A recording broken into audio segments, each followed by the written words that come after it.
I can predict now Bayern will win the Bundesliga because you can see that, because you can see the Leverkusen, Leipzig, Dortmund, and Eintracht Frankfurt, they don't have these things that they will go all the way. You can see with Bayern, the way they're playing in the Bundesliga, and I say in the Bundesliga because there are some tests for company coming up now.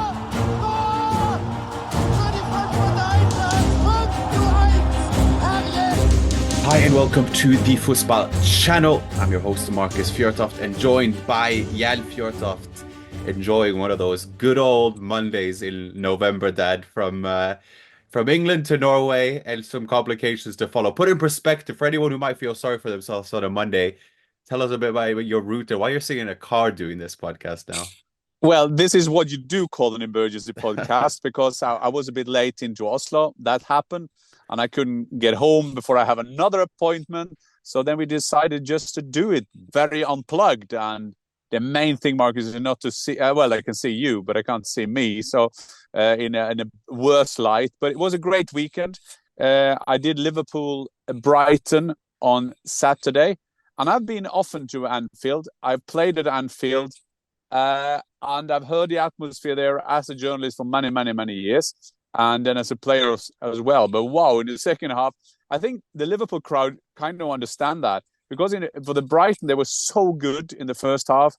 And one of our German friends, Fabian Hürzeler, I interviewed him from St. Pauli. The first time I did that, that was a good experience. And I asked him about second half, after they've been so good in the first half, that in second half, it was just all over on board of atmosphere, getting at them. And Arne Slot made Liverpool and the crowd, I have to say, an enormous support. And they turned it around in like 3 minutes. First one, coincidentally, going through the whole kind of space of the Brighton defense. But wow, it's not a coincidence that Mo Salah is then scoring his goal that sometimes he's so similar to Robben. He comes in with his left foot and you know what he's going to do and you can't stop him. And on Sunday, I went to Old Trafford. Ruud van Nistelrooy was there coaching this team before Amorim will come next week. We had the Viaplay Premier Sunday, meaning that I spent time with Freddie Ljungberg, Jules Bridge, Jaap Stam and Peter Schmeichel. And it was a good end of the weekend. After the game, everything went good at our show. Then we went out with Peter Schmeichel, the Dane, Hugh, who is our producer, and our nephew, Isaac. Isaac had a time of his life. I just have to tell you this because it's quite funny. He's studying in Huddersfield. I said, meet me after the game. And then we decided to go out. I picked him up. He's a Manchester United fan, went into the players' tunnel or just above there and went with us out with Peter Schmeichel for some hours. And I never talk about what I do privately, but that was a good thing. And with Peter Schmeichel for Isaac, who is a big Manchester United fan. So that was a good thing. I think your uncle brownie points have been pretty absolutely, boosted. absolutely good man.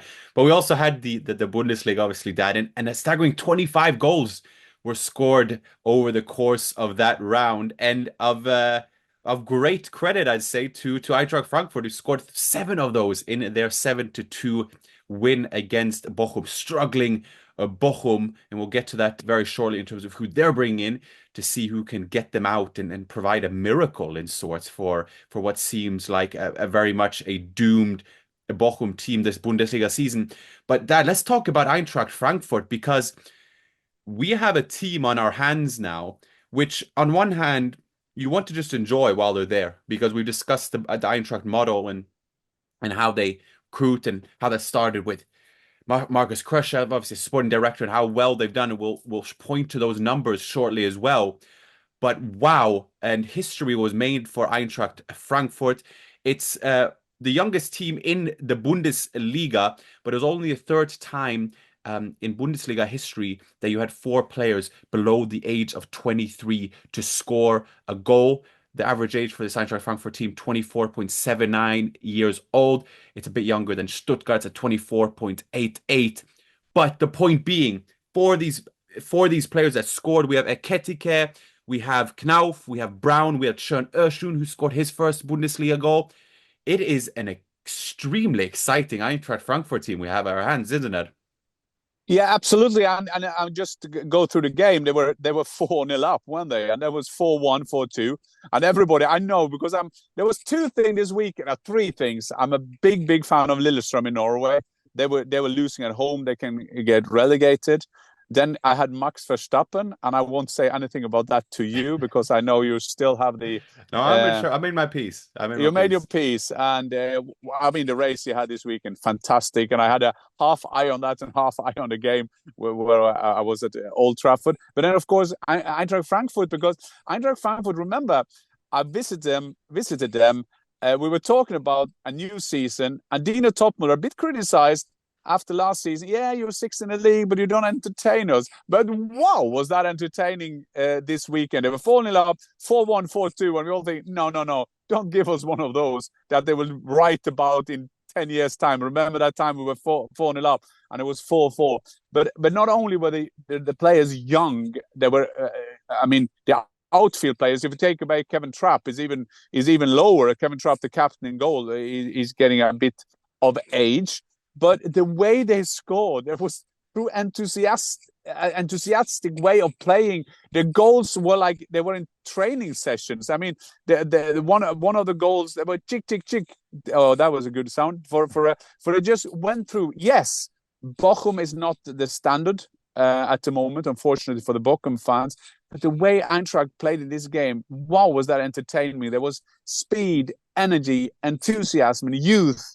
Everything you want, and there can't be any Eintracht fan now complaining about the entertainment factor. And as you were saying, Marcus, with Krösche, with CEO Hellman, and Dino Topmüller, I mean, they have created something that is fantastic. The goal for Frankfurt now always need to be best of the rest. We used to say that when we are Leverkusen, Bayern, Dortmund, and Leipzig. But wow, this season, I mean, they will be among the best. But why not? And why not? And it's easy to say that we can get carried away. But in terms of how they are playing, you have a Marmoush who scores his 10th Bundesliga goal in 9 games. He had 2 assists. Then you had Ekitike. He had 2 goals, 1 assist. You have an extremely exciting team. You have Mohamed Dahoud, who's one of the older players on the team, who got his first Bundesliga start, who we remember from Dortmund.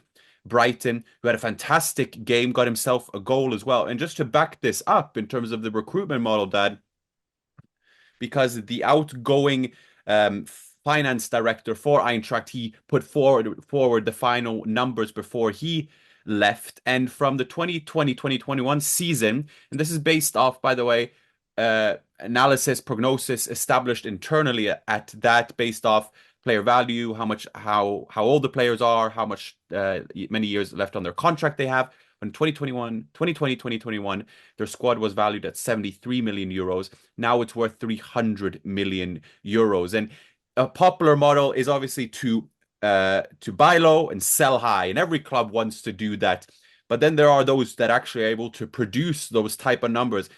And I would argue that Eintracht Frankfurt are taking over that mantle from a Dortmund in terms of the players they are attracting and the platform they are providing. Yes, Dortmund have had Haaland. Yes, they've had Bellingham and the likes. But in terms of giving younger players the chance, the platform to shine, and we haven't mentioned Hugo Larsson in this either. Santos, who's been who was a great replacement for Trapp when he was out injured. Eintracht are proving it through the players they have and the performances that they are showing to. Well, it's easy to say, well, it's a lot of money in Frankfurt. This is a finance metropole. It's a finance more like a capital now after Brexit. We talked about that before. But you need to have the people. And I would say quite clear. Markus Krösche, the best head of sport in Germany. One of the best in Europe. Meaning that one of the best in the world.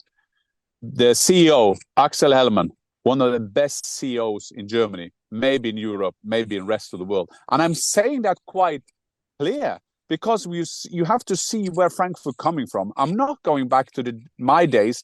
I'm just using that. When I was an Eintracht Frankfurt player, there was still a lot of banks there. There was still a lot of people in and around the club. But we were afraid we couldn't get our wages. So this is the competence that you need to have, because these big companies, these big banks, these big finance tools of Eintracht of Frankfurt, will never go to Eintracht Frankfurt if you didn't have the competence. And then you add that with a Dino Topmüller. He's a young coach. I'm not saying he is easy to shape, but he's easy to shape into the philosophy of Eintracht Frankfurt, because Krösche, Hellman, they gave him the chance to develop. They gave him the chance on a young age. Yes, he's with Klaus Topmüller. His father was a coach there. He had a heart. He had the love for the club when he came there. It's a good start. But they managed to have a coach in there who they can get into the philosophy of Eintracht Frankfurt. And that's what they need to have there. And remember, Marcus, it's good to say, well, you have the players, you have the Muani, you have the players they've bought for nearly no money and sold them for a big time. But they have good coaches lately there. They had Kovac, they had Hütter, they had Glasner. So you can see this starts with the philosophy, and then they find a coach based on that philosophy. And at the moment, things are working out. And the finance model, the business model, the sport model, if you visit Frankfurt, that I am fortunate to do then and again, it's a very, very professional club. And they always try to make the next step, because they need to be ahead on different matters to kind of get closer to the Leipzig with Red Bull, with Dortmund with their history and the crowd potential with over 80,000 people, Bayern, who is maybe the biggest, one of the biggest clubs in the world. So they always have to be ahead. So I'm so both proud of them and so happy for Eintracht Frankfurt. And it's important to put in perspective how Topmüller was criticized for last season for there not being enough entertainment, for not there being enough of an imprint on the team. Boy, oh boy, has that changed so far this season. Another couple of teams I hope that aim to be in around the very top teams are Dortmund and Leipzig. And wow, Dad, what a relief for Nui Sahin. He came off 3 defeats in a row, lost to Real Madrid 5-2, lost to Augsburg, lost in the cup to Wolfsburg, desperately needed that win. And with 10 injuries coming into the game, it seemed like one of those where that crisis would have been worsened. But Dortmund win against Leipzig. RB Leipzig undefeated so far this season, but Dortmund fully deserved that 2-1 win. Well, they didn't win that game. They got themselves a character. I will say that more than a win. They were 1-0 down as well. You think of the defeats, no self-confidence. Some of the key players been out of form, been criticized a lot. I love the Emre Can interview after the game, where he was so honest. This is a relief for me. I've been out. I haven't played well. All those kind of things. So for Sahin, wow, for him to beat Leipzig, who's been on fire this season, that was a great win for them, and very much needed as well. The only thing it's a bit sad, and I say that quote sad, is if you have a look at the table now, we all see what is going in the Bundesliga, don't we? I mean, now we'll have to take back to the quote. So we said, will they win the league before Christmas? We're talking of Bayern, of course. But for Dortmund, that was a big win, and very much needed. Indeed. And we had Pascal Gross at right back. We had Bayer, who got his first goal in Dortmund colours following his big signing from Hoffenheim, and one of the big promising young players in Germany. And then Guirassy, 5th Bundesliga goal in 7 games. And we do criticize Dortmund. We do criticize the individual players. And Emre Can has got a lot of criticism. Seems like he wants to become the symbol of Dortmund's misery this season. But we have to give credit where credit is due as well. Emre Can had a very good game in the central of defense because of their injury crisis. Along with Schlotterbeck, they were good, comfortable on the ball, strong defensively as well. And RB Leipzig had limited to offer. Sahin outwitted Marco Rose, you could say. But that leaves us then with RB Leipzig getting their first loss of the season. And then a Bayern 3-0 win at home at Union Berlin. Union Berlin, by the way, been very good, comfortable this season, solid defensively. But there's just no doubt, is there, Dad? And the way Bayern are playing, where are we with this Bundesliga title race? So now it's 3 points ahead of RB Leipzig, Bayer Leverkusen dropping points, fifth time in 9 games this season. Is it a Bayern win already? Well, I can predict one day before the election in USA. I will not say who's going to win. I won't do that because when people have a go at me that I'm a bias, but Kamala Harris will win it. And what I will say, the Bundesliga, I can predict now, Bayern will win the Bundesliga because you can see that, because you can see the Leverkusen, Leipzig, Dortmund, and Eintracht Frankfurt, they don't have these things that they will go all the way. You can see with Bayern, the way they're playing in the Bundesliga, and I say in the Bundesliga because there are some tests for company coming up now. We saw that against Barcelona. Yes, you can say that happened to Leverkusen as well, but I think he will sort that out because he won't be this year that much punished that he was last season. You can see Leverkusen, they had a flow. No, they had like an anti-flow in some games that it just doesn't go for them. So it's a bit like positive karma or negative karma for Leverkusen, but it's just fun to watch. But to be fair, they were deservedly big-time winners last year. There was nothing to do with luck or anything. But Bayern and company, they need to set this thing. This week, they're playing Benfica at home. You don't need anything trouble there. I think they will beat them at home because they look good. And I'm not sure that Benfica can punish them. But the jury is still out there for company. If it wasn't for this 4-1, if it wasn't for this Leverkusen, if it wasn't for this Aston Villa thing, they would kind of compare them with the biggest ones, as they did, by the way, talking about Heinkens and all that kind of stuff. So that's still out there. But in the league, you have Harry Kane, looks fantastic. Quarterback, number 9, everything. Coleman did a great goal. That was from a assist, a 1-2 with Harry Kane. They just look like the real deal in the Bundesliga. And so I predict today, Marcus, they will win the Bundesliga. And then people can tell me I was wrong coming to Christmas. 4th of November, the prediction was made, and it's hard not to make it. And just to conclude on that point, what company's always done, and that's not only company, but in terms of the overall improvement, you have players like a Coleman, a Gnabry, Kimmich, these players that are finding back to their best of forms. And when you look then at that squad, of course, then you expect a high standard. Credit to them. But they need, and we addressed this in last episode, and company needs a win against a big team just to prove so. Because what they prove against the Union Berlins and the Mainz and what have you, there is no doubt. But then it's when you get towards the higher end. I think it's very important for them also to get clean sheets. There is always also question mark around Manuel Neuer. He doesn't take the big ones anymore. So there's a lot of things and this is Bayern. This is Bayern. Whatever they do, there will be talked about them. Also, as an Eintracht Frankfurt fan, I was very happy that we managed the 3-3 at home, but they were dominant. And that was because of the defense wasn't good, and we could take advantage of that, Eintracht Frankfurt. But Kim Upamecano, Neuer, and the form in the Champions League is the boxes that need to be ticked by company till I will say he has arrived, and we'll see it from there. But we should remember, and that is a compliment to Bayern, because it's more or less the same players who were third in the league last season. So that has to go back to company. There is another kind of buzz around the club, around the energy on the pitch, and that is, if we criticize company when they're losing, we have to give them a big compliment when things are succeeding. Absolutely. And for a team that Tuchel said there were certain limitations as to how they could play, and company has proved otherwise. On that note of Neuer, we also have to give credit to Alexander Nübel, who had a very, very good game against Bayer Leverkusen in the Friday game. 0-0 was Leverkusen.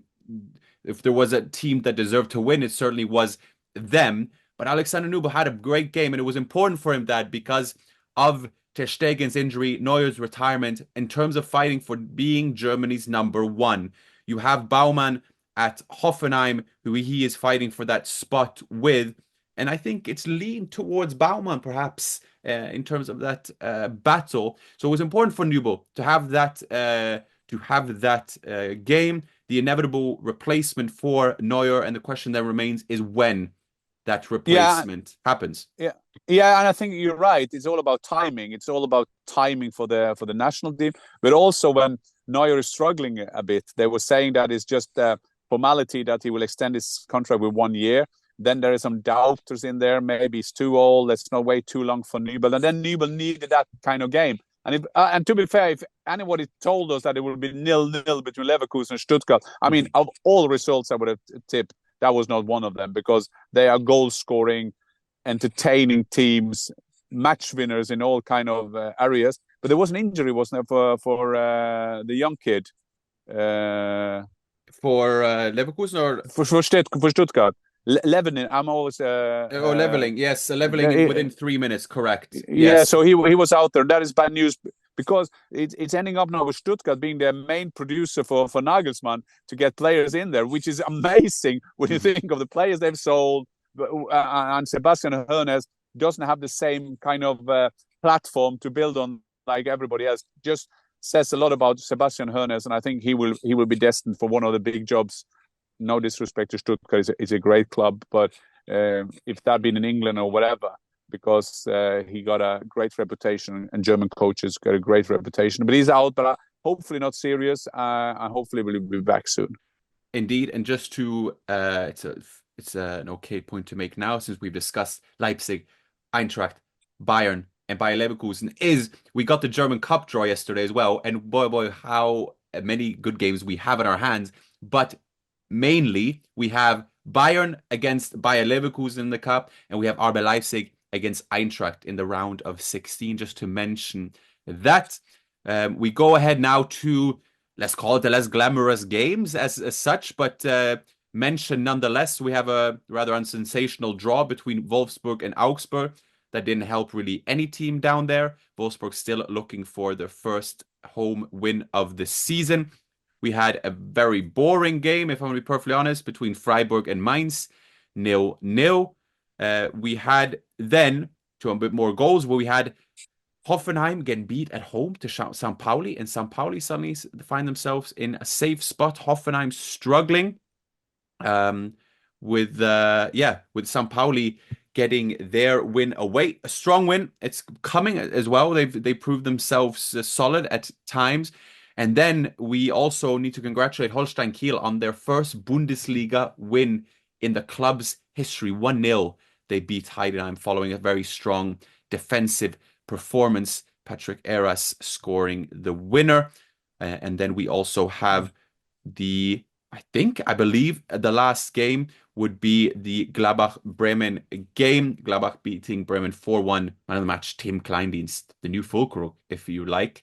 3 assists, no goals, but 3 assists. We count those, right? That if you're number 9 and you got the 3 assists and forced an own goal, we'll say still give him a good game.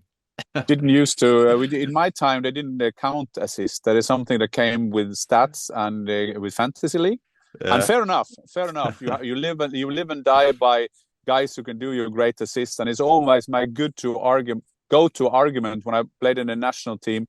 I on the left side, Mini Jakobsen, who played for Rosenborg, played for Young Boys Bayern. Great player, great time run, but he can never give me a cross.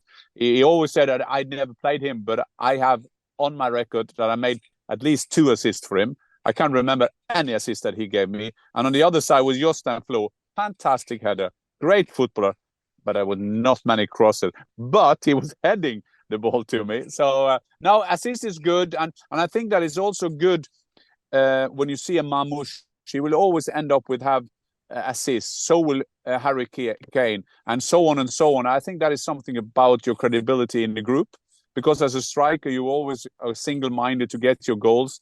But now you see the modern striker, it's more of being a part of the game and still make the goals. If you ask an Alan Shearer, will he make an assist or a goal? He would say, "F off." He will just tell you to get out of here. But he was a great striker, and by being a great footballer, he will made his assist as well. But I think the modern striker can do both now, it seems. So Harry Kane sometimes with Bayern, he goes very deep to take the ball, and he's far away from the goal. And it's important then to get inside that box. We made an analysis of Rasmus Højlund, and we saw Rasmus Højlund.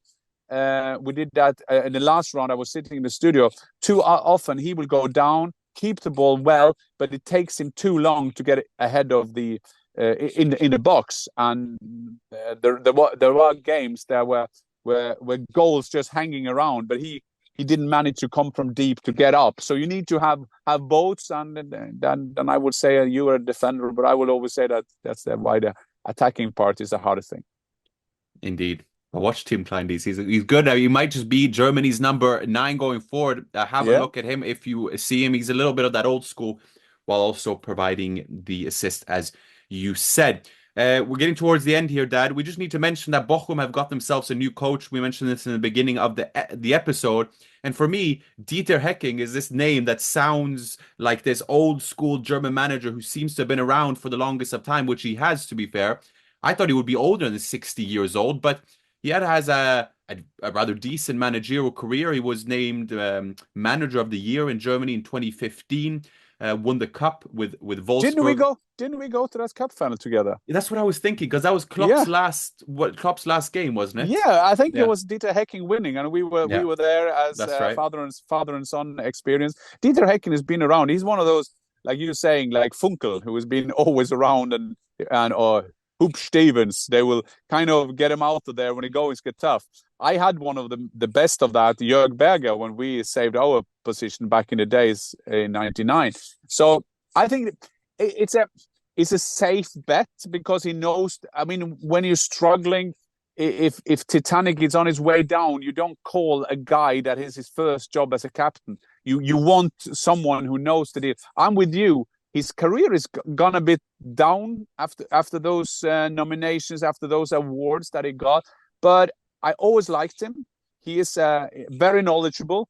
And Bochum, it's possible this season to get at least 2 goals, teams behind you, and then going into the playoff. And Dieter Hecking knows Bundesliga. He knows every team.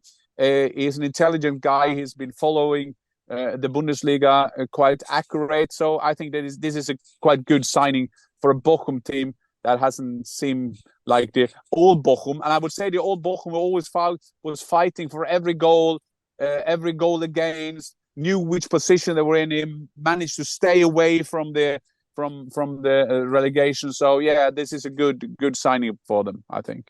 Yeah, one of those vintage German managers that he had back in the day. Good communicator, and I think one of those is, to your point, has been through a stormy night before. Just to then conclude, we have Champions League coming up this week. We have Dortmund against Sturm Graz.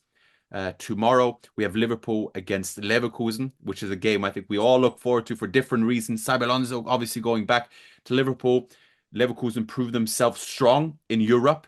And let's see, one of the biggest tests you can get in European football. We have Celtic against RB Leipzig. It will be tough going to Paradise.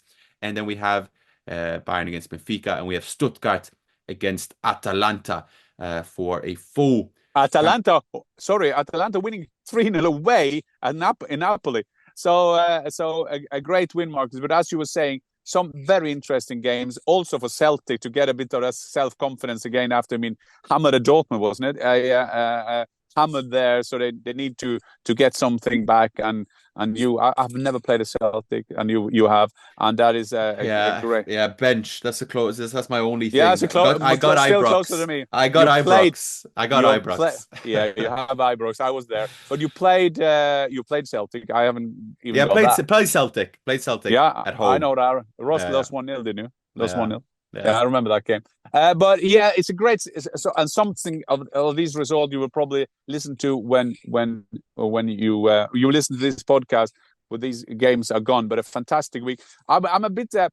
I've been working with Champions League for 21 years, and I've always traveling in the Champions League. But after we did 3 years, Servus TV and Canal Plus went there, so I'm a bossman there. But to be fair, this is personal decision. I don't have to travel now. Let's see what the future brings. If I have a future, I'm an old man, Marcus. You have a future. Fuck's sake, we don't want to end it that depressing. No. It's not going to end depressing. I will be for many years around in football.